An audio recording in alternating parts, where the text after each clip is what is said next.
नमस्कार, मैं doctor Ashok Kumar, neurosurgeon, VK neuro care hospital Hisar. आज एक बार फिर हम लाइव सेशन लेके आए हैं और आज का जो टॉपिक है वो है हाइड्रोसीफेलस।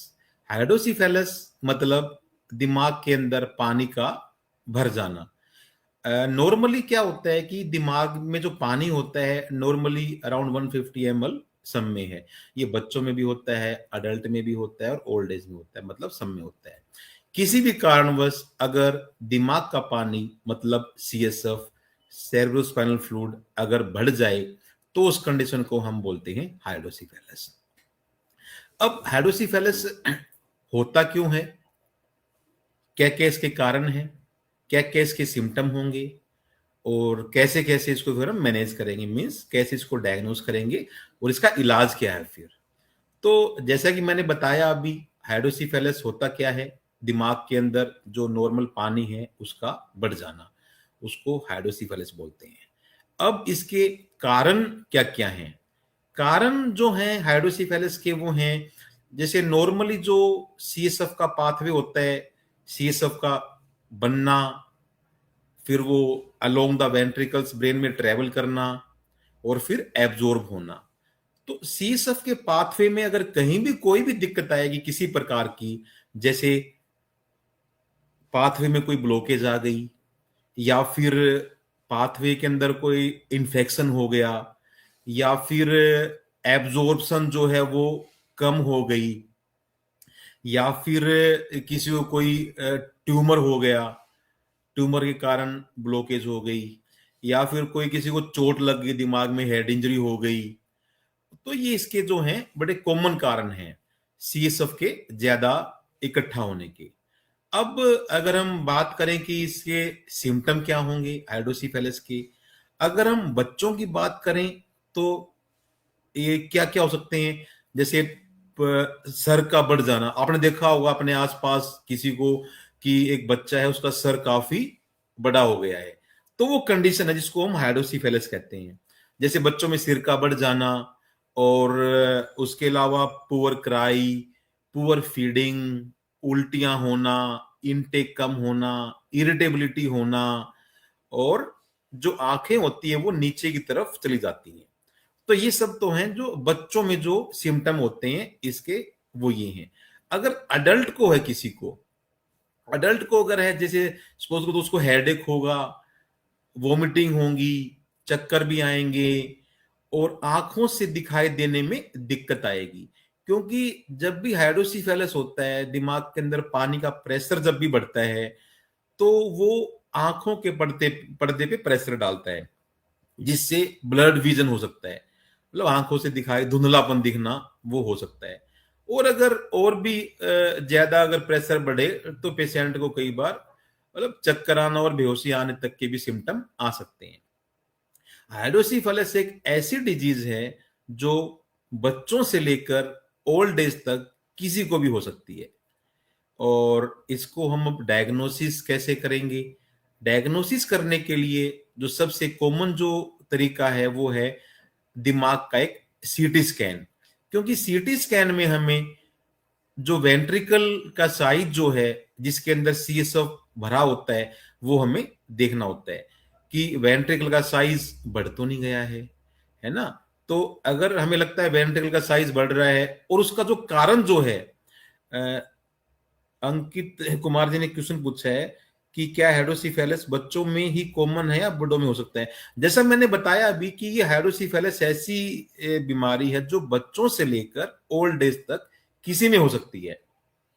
तो हम सीटी स्कैन की बात कर रहे थे, हमें वेंट्रिकल का साइज देखना है, डायलेटेड है या नहीं है, और कोई कारण जो है, जैसे किसी को ट्रोमा है मतलब चोट लग गई है या फिर कोई इन्फेक्शन है दिमाग के अंदर, मेनिंजाइटिस है या फिर कोई ट्यूमर है ना, या कोई ब्लॉकेज है कहीं पे, तो हमें वो सीटी स्कैन में दिख जाती है।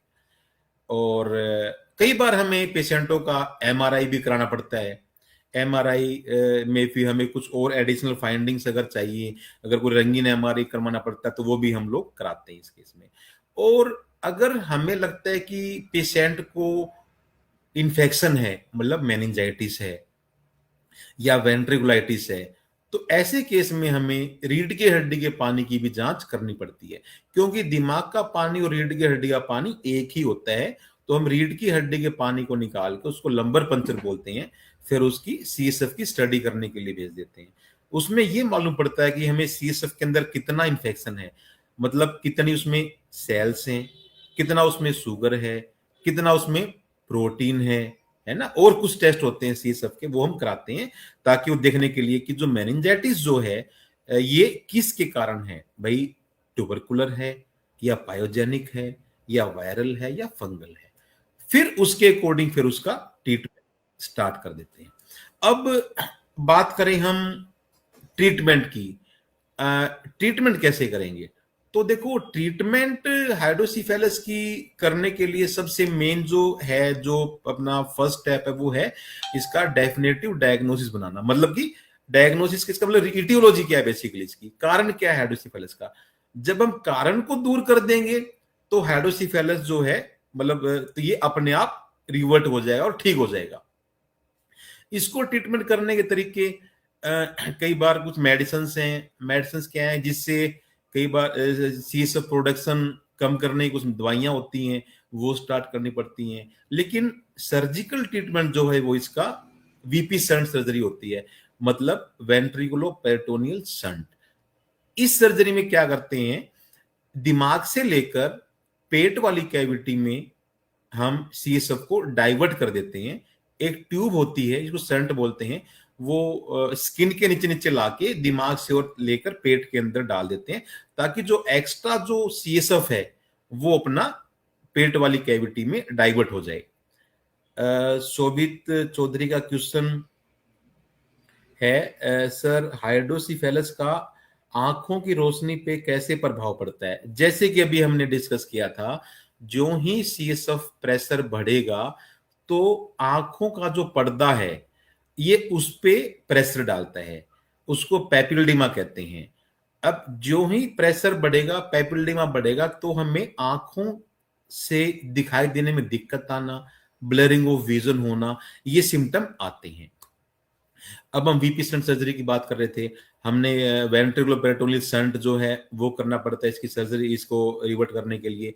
और इसका जो कारण है मेन, वो ढूंढना है। जैसे किसी को अगर ट्यूमर है, कोई ट्यूमर के कारण अगर हाइड्रोसीफेलस हुआ है, तो जब तक हम ट्यूमर को नहीं निकालेंगे हाइड्रोसीफेलस ठीक नहीं होगा।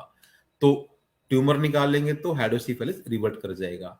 और अगर किसी को सपोज करो मेनिंजाइटिस है, और इतनी ज्यादा मेनिंजाइटिस है कि उसमें हम शंट नहीं कर सकते, क्योंकि अगर दिमाग के पानी में इंफेक्शन बहुत ज्यादा है तो हम उसकी VP shunt surgery on the spot, मतलब एट दैट टाइम नहीं कर सकते।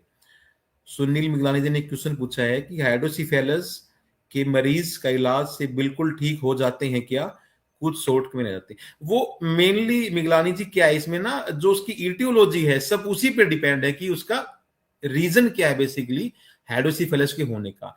फिर उसके अकॉर्डिंग उसका ट्रीटमेंट होगा और उसका इलाज हो जाएगा। अब हम बात कर रहे थे अभी जैसे कि इसके ट्रीटमेंट के बारे में। अगर किसी को मेनिंजाइटिस है, अगर इन्फेक्शन काफी ज्यादा सीवियर है, तो ऐसे केस में हम शंट सर्जरी नहीं कर सकते, क्योंकि इतने इन्फेक्शन में शंट सर्जरी कर देंगे तो शंट ब्लॉक हो जाएगा और शंट काम नहीं करेगा।